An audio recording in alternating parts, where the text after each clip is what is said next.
Hey there and welcome to what is going to be a bonus but also the final episode of NBA 2K18 for now. My name is Pete and today, as promised, we complete the official Pete Complete Patreon and subscriber draft. Our My League Mode series has gone on for 4 in-game years now. In the last episode, the Louisville Legionnaires finally won their championship, and that means we are not going to play another season. However, back in July, I promised to do a draft class with patrons and subscribers, and I put a lot of work into that, so I want to show it to you. Therefore, today we will advance into the off-season once more, and we will complete the draft and see where all of you end up. By the way, if you're on PC and you're still playing the game, then you can also download this draft class. I have uploaded it as Pete's subscriber draft under the username Pete Complete. Now, I want to keep this a surprise, so I'm not going to give you a first look at the top prospects. However, before we jump in, there are a few things I want to mention. First of all, this is going to be a fairly deep draft class, with about 20 to 25 players with ratings of 70 or above. However, we also don't have any game-breaking superstars at the top, with only a small handful of players with ratings above 75 and no one with a rating above 80. In the second round then I went down to the mid-60s, but you will still see some players there who are absolute steals, and also some who will struggle to even make a roster. In total, we have the names of 37 patrons in this draft class. That was the number back in July when the video asking for submissions was released, and that is also when I began working on this draft class. The rest of the players consist of names suggested in the comment section, and whenever possible I also try to fulfill all of your requests, for example position, size or playstyle. Now, one last important thing before we get going, I have unfortunately encountered a minor bug. My save file here seems to have a growing problem with centers. I already saw the beginnings of that in the last offseason, when free agent centers in the low 60s were asking for contracts in the $7 to $8 million range. Now, this bug does not seem to be too uncommon. A quick Google search revealed a lot of other players experiencing the same, but unfortunately it also affects this draft class. When I made a quick test run of this draft class, I noticed that the game absolutely refuses to draft any centers. However, there are quite a few very skilled big men in this class, including several of the top prospects. Now, the only temporary workaround I could find was to switch them all to power forward, so be prepared, we are going to have a huge number of power forwards in this draft, but I will switch about half of them back to center once the draft is done.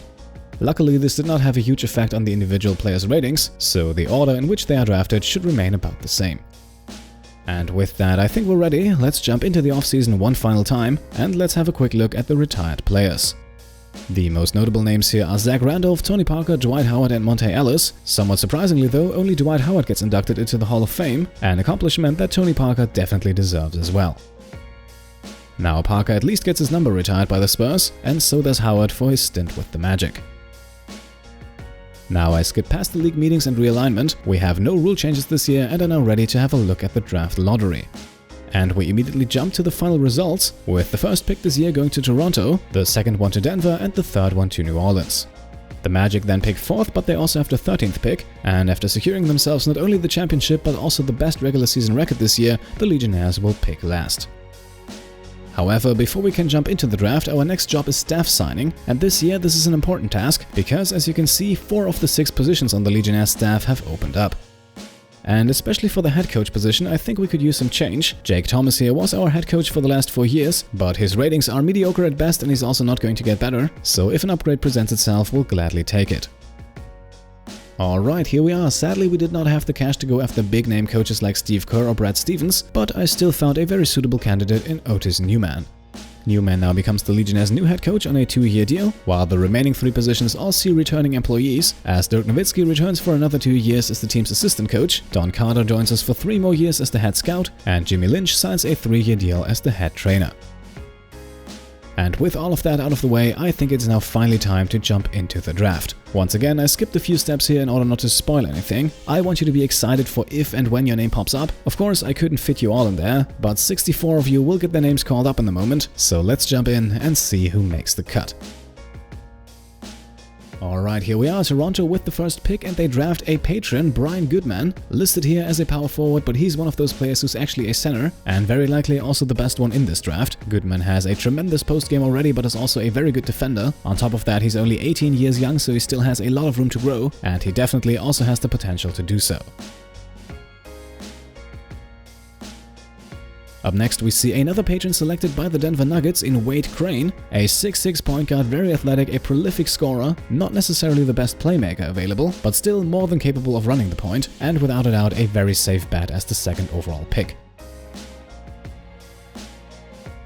With the third pick we have the Pelicans, and they select the player suggested in the comments, Willie Solomon, a 6'7" sharpshooter who's also a very capable defender, perfectly fitting the mold of a young 3&D specialist, just as it was requested in the comments.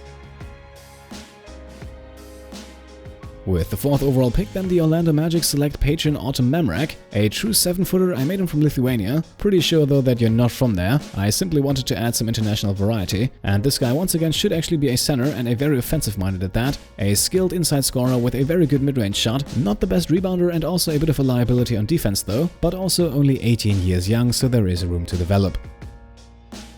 With pick number 5 then, the Memphis Grizzlies select James Mackay, another patron who I had not expected to go this far. At least rating-wise, I had a pretty good mixture of patrons and YouTube comments in the top 10. For now though, the patrons seem to be in higher demand.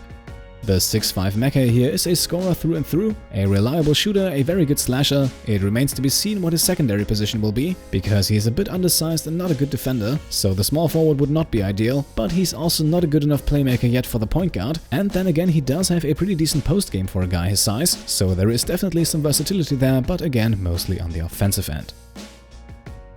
With pick number 6, the New York Knicks then select 6'8" Deshaun Jackson. This player was suggested in the comments as a small forward slasher, and that is without a doubt what he is. He might very well be the best dunker in this draft class. He definitely has the size to play power forward for stretches, and even though it clearly remains his secondary weapon, his shot is also somewhat reliable.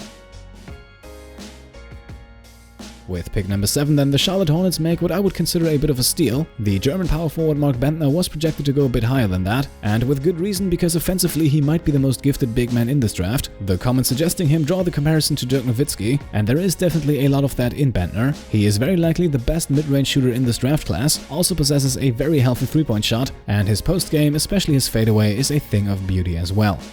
Defensively, he is also about average. The only downside is his lack of athleticism, as Bentner is a rather slow guy. Still, in my opinion, a true steal here at number 7. At 8 then, we see the first of many Englishmen in this draft. 6'1" combo guard Liam Foley joins the 76ers, and the YouTube comment suggesting him asked for a goofy looking face, and I hope I kind of accomplished that. Now, Foley is an interesting player here. He is a bit undersized for the 2-guard, and one could certainly classify him as a primary playmaker, but then again he is a somewhat capable scorer as well, so it remains to be seen how the Sixers put him to use. With the 9th pick, we then see the Las Vegas Aces select one of the tallest players in the draft, in 7'2" big man Austin Jesse, another patron. Now, it's interesting to see him picked this early because he was actually projected as a late first rounder, but I imagine his combination of size and interior defense was just too hard to pass up. Jesse is a fairly safe bet as the best rim protector in this draft class, and he even has a somewhat reliable jump shot, although not much of a post game. He is unfortunately also one of the overall slowest players in the draft class, so he will have to rely heavily on his size, and is definitely not a guarantee to succeed down low. With pick number 10, joining the Utah Jazz, we then have shooting guard Miles Lewis. Lewis was suggested in the comments and described as a player similar to a young Allen Iverson, and he definitely shows some similarities, above all a fantastic ball control and a good ability to drive and finish in traffic. He is also a fairly solid on-ball defender, maybe not quite on the levels of AI, but with an age of only 19 years there is still room to grow in that aspect. Overall, he should be able to play both the shooting guard and the point guard. The only thing lacking at the moment is his outside shooting ability, but maybe in time he'll be able to add that to his game. With pick number 11, we have the Lakers select point guard Oscar Krakow, another player suggested in the comments as a passer and defender, and especially defense, that is his strong suit. However, his scoring abilities leave room for improvements. Pick number 12 then gives us another point guard as Patron Kim Lupai joins the Washington Wizards. Now, I doubt that you are really from Japan, but the name sounded kind of Asian and I had the player to go along with it, and this one could once again turn out to be a steal, as a rating-wise, Kim Lupai actually belongs in the top 5 in this draft class, as a quick and very athletic pass-first point guard with a good shot as well. His age of already 24 years might have hurt his draft stock a bit though, as it now remains somewhat questionable how much room there is for him to develop. Moving on with pick number 13, we once again have the Magic with one of the biggest surprises in this draft so far. Not only is shooting guard Castor Bailey here the first ever Irish-born NBA player, but the 6'8" sharpshooter who was suggested in the comments was also projected to go in the mid to late second round, so I was definitely surprised to see the 19-year-old go this early. Standing 6'8" at the guard spot, he definitely reminds me a lot of Rodney Hood, even though he is worse in pretty much every aspect of the game, maybe except for rebounding. Honestly, this pick is a bit of a head-scratcher for me. Yes, given a few years, he could be a solid rotation player off the bench who makes use of his size at the guard, but right now, with the 13th pick, that is a bit overly ambitious. With pick number 14 then, we move from Ireland to England, as the Milwaukee Bucks select point guard Frederick Ellich. Ellich is another patron and also the first Eurostash player in this draft, so he will join the Bucks next season as one of the best playmakers in this draft. Apart from that, he is decently fast and can hit his shots with some consistency, however, running the offense will likely be his primary duty. Now pick number 15 sees another patron as small forward Dax Ramgoolam joins the Sacramento Kings. Behind 3rd overall pick Willie Solomon, Ramgoolam is likely the second best shooter in the draft. However, standing 6'8" tall and being not that fast, Ramgoolam will likely see minutes at the power forward as well, where he can then stretch the floor for the Kings. With pick number 16, we then have the second German player in the draft, as patron Benjamin Buxbaum joins the Los Angeles Clippers. Now, similar to Ramgoolam, Buxbaum also has some range to his game, but he is still focused a lot more on inside scoring and also plays solid interior defense. Personally, I wouldn't have picked him this early, but maybe his quickness was enough for the Clippers to give it a go, because down low that could allow for mismatches against bigger, slower opponents. We are now halfway through the first round and we have a trade to announce, as the New York Knicks are sending point guard Darren Collison over to OKC in exchange for pick number 17. This now allows them to pick twice in this first round, however that 17th pick is once again very much a head-scratcher, as the Knicks select point guard Kiete Jijige. I have no idea whether or not I pronounced that correctly. And in doing so, they have also just selected the shortest player in the draft, standing only 5'8" tall as requested in the comment that suggested him. By the way, the comment also asked for him to come from the Central African country of Zambia, sadly though that is not available in the game. Now skill-wise, we are looking at a gifted playmaker and a very skilled outside shooter, however it is certainly questionable how well those skills will be able to translate given his size. Especially on defense, he is a bit of a liability and not only because of his size, so considering what the Knicks gave up to acquire him, all in all I would not consider this a great move. Especially not considering what happened with the next pick, as the Boston Celtics select Swedish small forward Mikael Hellqvist. Hellqvist is one of the best all-around defenders in this draft, as he is able to reliably defend both on the perimeter and inside. And because of that skill set, he was actually projected to go top 10, so it is somewhat surprising to see this patron-named player fall this low, and so despite his somewhat inconsistent shooting abilities, he could be a big steal for the Celtics. With the 19th overall pick, the Spurs then select another patron, this one listed as a power forward, but he's actually a center from France, Julien Renouf. Standing at 7'1" tall, Renouf is a beast inside, especially on offense where he shows off a very good post game, but he also has a surprising amount of range to his game, able to hit three-pointers with some consistency. A question remains whether or not his defense is good enough to cement him as a rotation player, and given the fact that he is 22 years old, his time window for development is not as big as it is for other players in this draft. We are now moving on to pick number 20, where we see the Detroit Pistons select another somewhat undersized point guard in Daniel Holmes. Holmes was suggested in the comments as a skinny 5'11" playmaker, and that he is maybe even one of the best in this draft class, and not only that, he might also be one of the fastest players, but of course his size might turn out to be a bit of an issue in a more and more point guard focused league, so it is somewhat understandable that he dropped this low despite a skill set that would place him significantly higher.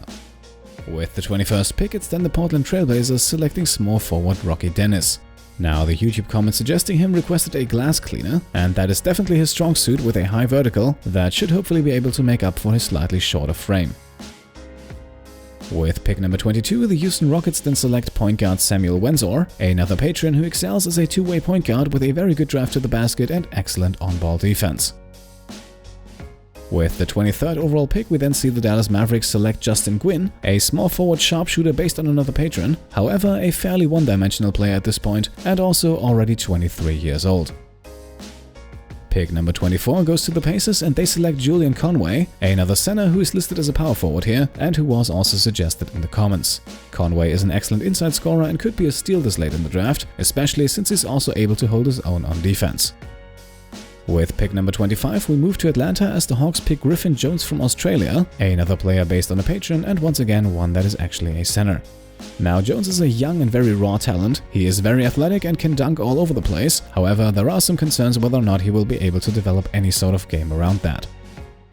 Pick number 26 goes to Brooklyn, who select another patron in Tara Cimino. A 6'7" small forward, Cimino is a solid athletic wing defender, but at the moment still extremely limited offensively, so probably a bit more suited for the second round, and with that the pick here in the late first round is banking on his potential to develop. With pick number 27, we then see Patron power forward Marin Morrell join the Golden State Warriors, who with this pick get themselves a very fast rebounder, who also possesses a reliable jump shot, especially for mid-range. Pick number 28 goes to the Phoenix Suns, who select Patron Trent R. Doyle, a bit of a jack-of-all-trades kind of player on the wing. His main weapon will be his jump shot, but he's also not the worst defender in the world, and with a bit of development he could become a solid 3-and-D player. We are nearing the end of the first round with pick number 29 as the Minnesota Timberwolves select power forward Joseph Oliver. As requested in the comments, Oliver is from Brazil and he excels as a slightly undersized power forward who can stretch the floor. But his post-game isn't too bad either and the kid has potential, so he is definitely a very solid pickup for the Timberwolves. With pick number 30, the Cleveland Cavaliers then select power forward Dexter Wolf, who as requested is an athletic defender both inside and outside. Despite playing power forward, he is actually one of the best perimeter defenders in this draft class, but that doesn't mean he needs to play on the wing because he can definitely hold his own down low as well. Defense, however, remains a strong suit and offensively he is fairly limited. Second to last pick in the first round as the Chicago Bulls select Gero Knob from Germany, a 6'4" shooting guard based on the Patron and a true sharpshooter from deep. He doesn't have much else going for him at the moment, but at 20 years young there is still room to grow. And that brings us now to the final pick of the first round, the pick for the Legionnaires. And we are going with what I would consider best available at this point. Yes, we have quite a few players on the wing already, but who knows how long the team is willing to stick with a guy like Rodney Hood, for example. So Jared Keel as a 6'7" wing player makes some sense. He is still very young but perfectly fits the mold of a two-way guard. He has the tools to be a prolific scorer and a very good defender. He will just need a bit of time to get there, but with limited minutes and limited pressure on the Legionnaires, I hope we can find a way for him to flourish. And that concludes the first round as the New Orleans Pelicans now open up the second one, and with shooting guard Declan Garrett here they select the second Irishman in the draft. He is a combo guard who can play both the 2 and the 1. He is pretty versatile with good shooting mechanics and solid defense. Nothing special yet, but definitely a lot of potential. Up next we have the Raptors, who select Spanish point guard Guillem Gomila, a crafty pass-first playmaker based on a YouTube comment, and one that could have actually gone a bit higher were it not for the fact that he's already 24 years old. Still, I would consider him a top 5, maybe top 7 playmaker in this draft, even though that is unfortunately his only big strength. Up next we have another point guard as Darius Adams joins the Orlando Magic. As requested in the YouTube comments, he is an athletic playmaker who, despite his short size, can throw down a few good dunks, but who will likely not be able to consistently orchestrate an offense. Up next, the New York Knicks select Mateusz Piłkowski from Poland, a true mid-range specialist whose range unfortunately also drops off fairly quickly. His outside shot is not too reliable and he's also a bit of a liability on defense, so he will likely have to rely heavily on his 6'8" frame to create mismatches in that 15 to 20 foot range. With the 5th pick in the second round, the Denver Nuggets then select Alistair Marnock, a center once again listed as a power forward here, and one with a chance to be something special, a true 7-footer, very athletic, already a beast on the offensive glass and a tremendous shot blocker. However, at the moment pretty much useless unless he's right around the rim, so he reminds me a bit of DeAndre Jordan, which is definitely not the worst comparison. The 76ers then select Patron Luis Aranas from Spain, a crafty, offensive-minded power forward, maybe a bit of a steal this late in the draft, because this guy can score in a multitude of ways, be it from 3, from mid-range or inside. Aranas has all the tools to be a gifted scorer, even though he will never be the most athletic guy on the court. Moving on, it's the Sixers again and they select my Easter egg player of this draft, 6'11" small forward Muffalo Cambia. Now, I made him from Finland because unfortunately colder regions like Iceland or Antarctica were not available, and because Cambia in RimWorld has the jogger trait, this Cambia here is also one of the fastest players in the draft. However, rating-wise, he is also by far the worst, and to top it all off, he will not see NBA action for 3 more years, because that is how long he will stay in Europe. And in that time, the Sixers will surely hope and pray he develops some kind of game, because apart from being long and super athletic, there is really not much going on for him at the moment. Still, Cambia might be a diamond in the rough, spawning one of the highest potential ratings in this draft, but then again, that rating will have to work its magic and quickly, otherwise I don't really see how our Ice Sheet inhabitant will be able to contribute.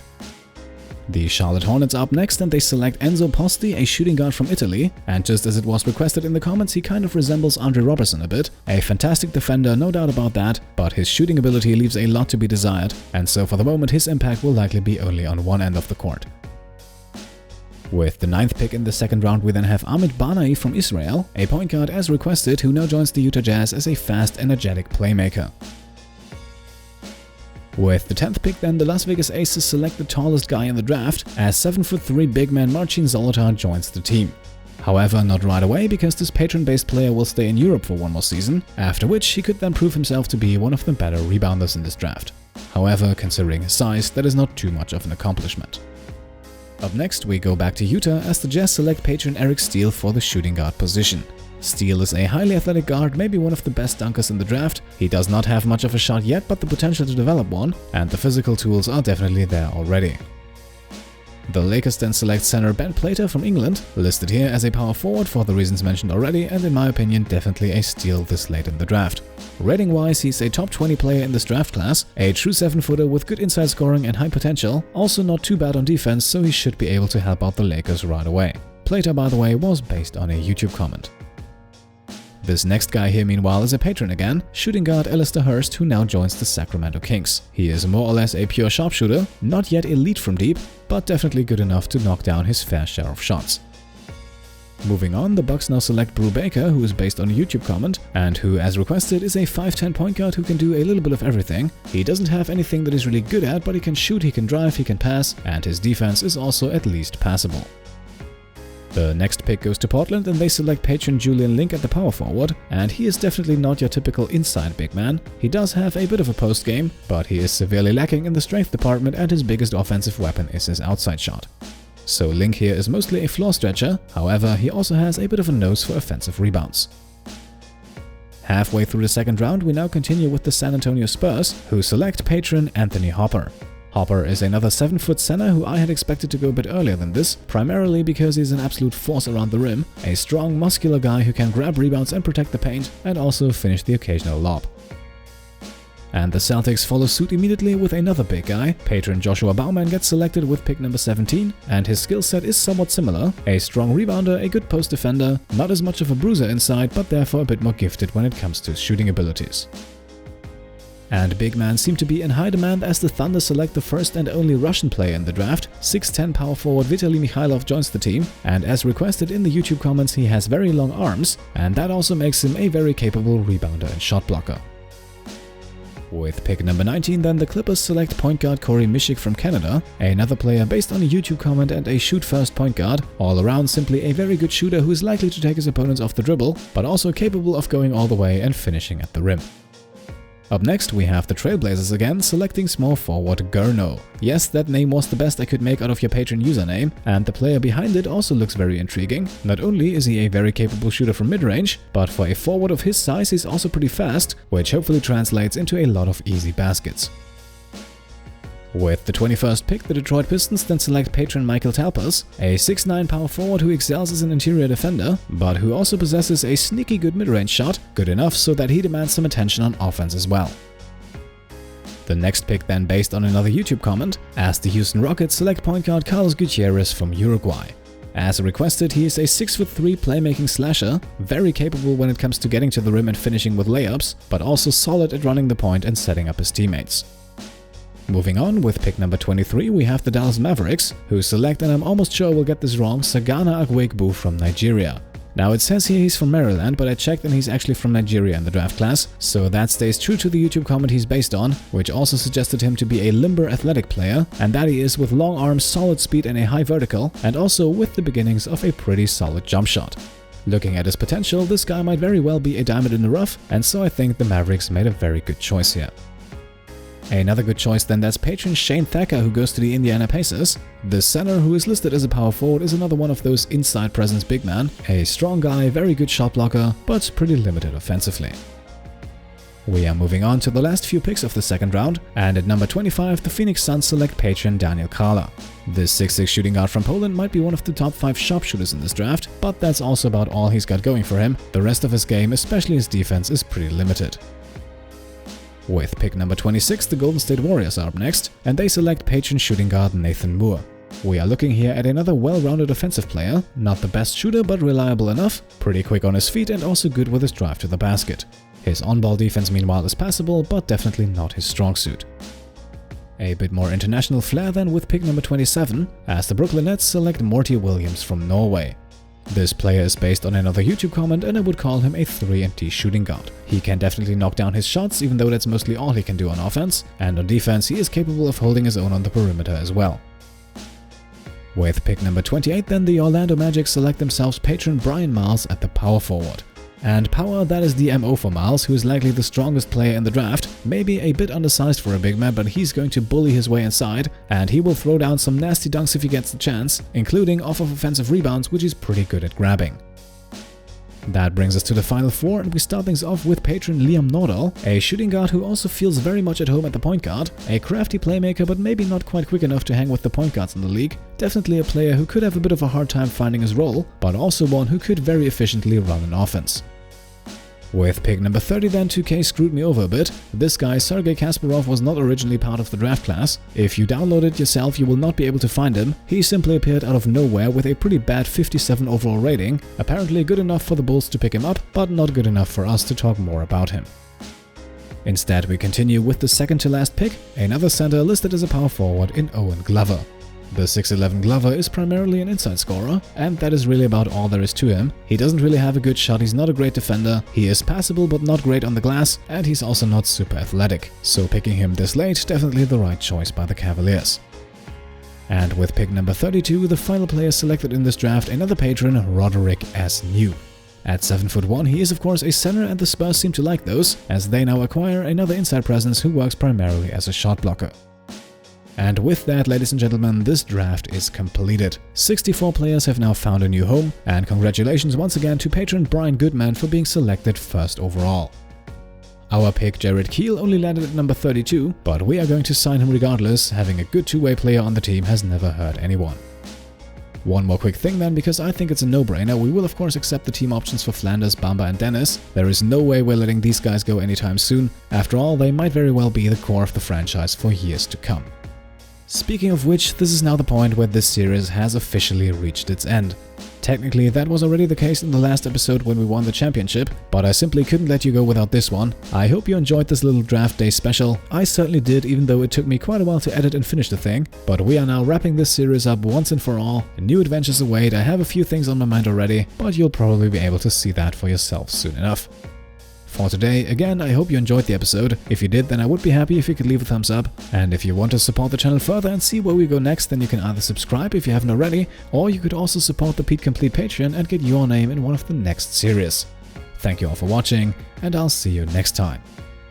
Cheers.